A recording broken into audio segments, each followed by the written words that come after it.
welcome back to my channel, welcome back to Up On It. I'm Charlene. Firstly, huge thank you again for watching today's video and watching all my previous videos. So today is the last in the Sixth Form in College series, and I thought why not just give you my top tips, things that I wish I'd known when I was in Sixth Form. And I've also thought why not also bring someone on who is actually in Sixth Form and go through that process, and she's going to share her top tips with you as well. So hopefully you guys really enjoy this week's episode. So guys, this is my guest. Do you want to introduce yourself? Hi guys, my name is Tyra. So I'm currently in year 13 studying biology, chemistry and maths at A-level. The first point and my first top tip is to expect the jump. So when I was going from year 11 to year 12, I was shocked how much work I had to do. I was not expecting it. So that's my first thing to say, is expect that it is going to be a jump from year 11 to year 12 and then also from year 12 to year 13. So expect the jump and really just embrace the jump. So what do you think about that? Yeah, so I know that we're all aware, obviously when we get to year 11 and we're done with our exams, we're all told that beware of the jump between year 11 and year 12, and it truly is a really big jump. Personally, I just think that the content is harder to grasp, but just be prepared mentally. Just tell yourself that it's going to be a huge jump and you're just going to have to embrace it and just, you know, go through with it. And it's a stretch and that's okay. Yeah, I think everyone feels that, so you're not going to be alone. But yeah, just mentally prepare yourself that, okay, it's going to be different from what I've previously done, and that's absolutely fine, so just embrace that. Tip number 2 is to set goals. So I didn't really do this, I just kind of assumed that I would do well, so I didn't really set specific goals, and I think it's really important to actually sit down and say, what do I want to get out of this year? Like, do I want A stars? Do I want A's? Like, what am I going to get out of this year? How do I want to give my coursework in? Do I want to, you know, whatever the goal is that you want, make sure that you think about it and you rather write it down, that you just know mentally what you expect out of the year. So I would definitely say to set goals. What do you think about that? Have you set goals? Yeah, definitely. I think that in year 11 we all had that idea that, oh, I'm gonna get 9 A stars, 1 A, you know, 10 A stars and everything. It was all, you know, just kind of saying what we wanted to achieve. And for year 12, obviously you need to have the same kind of goals, except you really need to put in the practice. You really need to have not just an idea of what you want to get, but how you're going to get there, because if you do not put in the work, you will not get what you want. Exactly. That's how it works. So yeah, you need to be ready to commit to your A-levels, because you're not going to get the results you want if you don't. Just by kind of wishing that you will get it. So you kind of, you know, we all tried and, you know, wove our way in, like, to our A stars in year 11, but not for A-levels. We can't do that. So yes, definitely set goals. The third tip is to do some work every single day, and I think for me it was just a habit that I learned later on that I wish I'd learned when I was in Sixth Form. But the habit of just kind of disciplining yourself to sit there for 2 hours or 3 hours every evening and just doing your work. I think you think that you're just going to pick it up one day magically when you go to university, you'll just be able to automatically do work for hours. It doesn't work like that. It's a habit. So I definitely say to myself, when you come home, you have those half days, don't just watch, you know, the Gilmore Girls. Definitely put the practice in of working for 2-3 hours, get used to it. So that would definitely be my top tip, is to work every day. Yeah, I completely agree with that, because for your A-levels, the work just keeps piling up and piling up and piling up, and if you just leave it all to the last minute, it's not gonna end up well. So you need to make a plan and a timetable, and stick to it as well.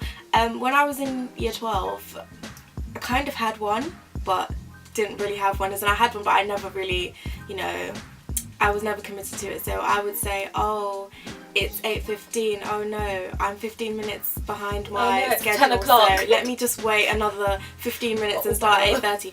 Do not do that, because when you get to year 13, you are going to be learning. That's another jump as well, from year 12 to year 13. So you cannot forget what you have done in year 12 and just decide that, oh, when it's time for A-levels or maybe near the exam time, I'm going to revise. It's not going to work. You need to work every day, so it becomes a part of you, and you don't have to always go back and like revise because you've forgotten. Yeah, definitely. I think you have to get in the habit of working every day. That's definitely really important. The next tip is to be really radical about protecting your time. And we all find this really, really hard anyway. And you mentioned before about timetables, but I think the most important thing, especially in this day and time, is to make sure that you are not spending or wasting time on social media. And it's so hard. You start scrolling on Instagram for 5 minutes, next thing you know it's like 5 hours later and you're just scrolling. So I would say be radical about protecting your time. Don't waste time. I know it's really, really hard. Timetabling can definitely help, but like sometimes Tyra will give me her phone if she wants to really focus on something. So give your phone to someone for a few hours, or you can use like internet blockers. Google Chrome has, you can time it so that you can't go onto Facebook or Instagram or whatever the case may be, whatever social media site you like, you can't access it for a number of hours. So do that, use blockers, but be really kind of radical about making sure that you are using your time as effectively as possible. Don't waste time, because then you feel bad, you've procrastinated and you haven't done what you want to do. So how do you try to protect your time? We've all got that frighteningly attachment to our phones, our iPads, our tablets, our laptops. You need to let go of it. You need to learn. So I struggled with that. I kind of do struggle now, but it's less than before. You need to either switch it off or give it to someone. If you don't trust yourself to just turn it off and leave it next to you, you need to stay away from it when it's time for your studies, because time is really crucial for your A-levels. I can't stress enough, you can't leave things to the last minute, because the time will just go by like that.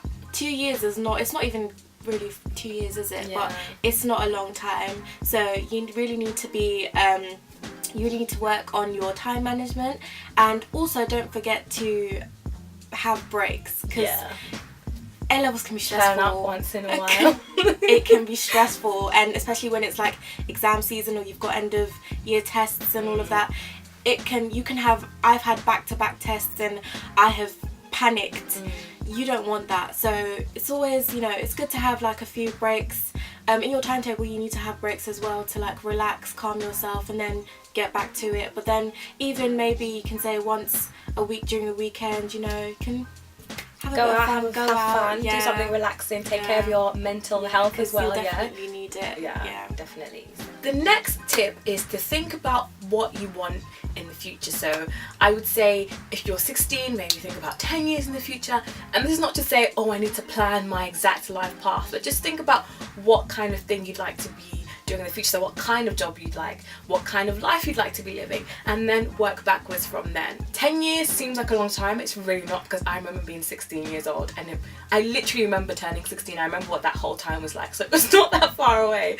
So think about what kind of job that you want to be doing, what kind of life you'd like to be living. I was always very ambitious, but I didn't always kind of think I actually have to plan to get here. I just thought everything would fall into place, and it doesn't work like that. You have to be very intentional about what you want and how you're going to get to where you're going to go to. So think about what kind of life you'd like to be living in 10 years, and then kind of work backwards and put your goals in and be intentional about reaching them. What do you think? Yeah, so I completely agree with that. I think, for example, if you're planning to go to university, I think it's really important at this stage to sort of do your own little research and find out what that degree is all about and its content and the requirements needed to get there. So a lot of us think that it's all about getting the right grades at A-levels and getting all the entry requirements, but then there are a lot of degrees that require much more than that. There's work experience, there are tests you have to take, all of that. So you need to make sure that you know what you're getting into.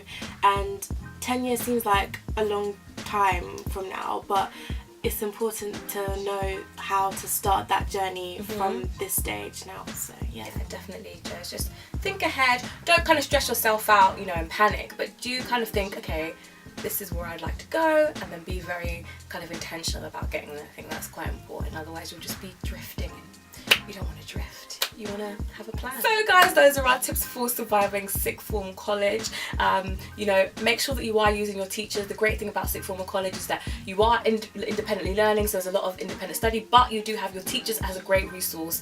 So don't overwhelm yourself. Ask if you need help. Use resources available to you. Make sure you're taking care of yourself. It's really, really important. And if you have any questions, of course, put them in the comments below, or email me at stayinguponit@gmail.com. Follow me on Instagram at stayinguponit, Facebook at stayinguponit, and I will see you next week for the beginning of the university series. Bye guys. Bye.